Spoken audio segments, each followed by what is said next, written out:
হ্যাঁ, শুনতে খারাপ লাগলেও ভীষণ সত্যি।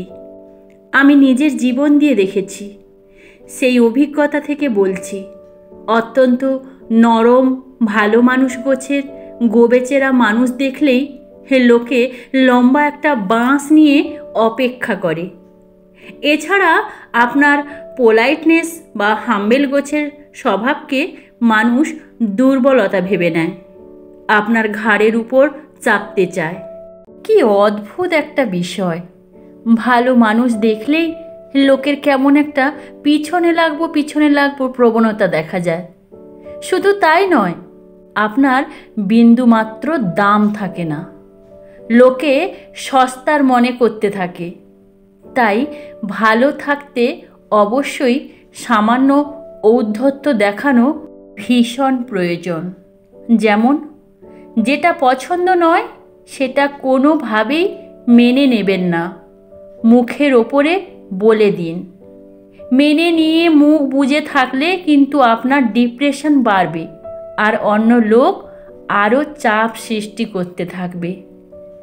নিজের ভালো লাগার সঙ্গে আপোষ করবেন না, যা ভালো লাগবে তাই করবেন।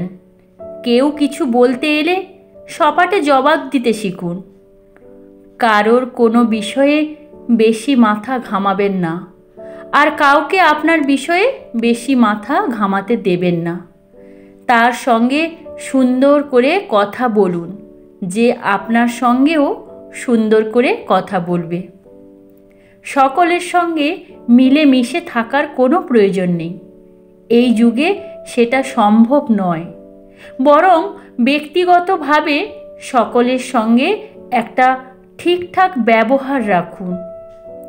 নিজের সমস্ত প্রাণের কথা সকলকে না বলে বিশ্বস্ত কাউকে বলুন, এতে পরে কথা শোনার কোনো সুযোগ পাবে না। সম্মান তাকেই করুন যে সম্মান দেয়। যে আপনাকে একেবারেই জলভাত ভাবতে শুরু করেছে, তাকে একেবারে মানুষের তালিকা থেকে বাদ দিয়ে দিন।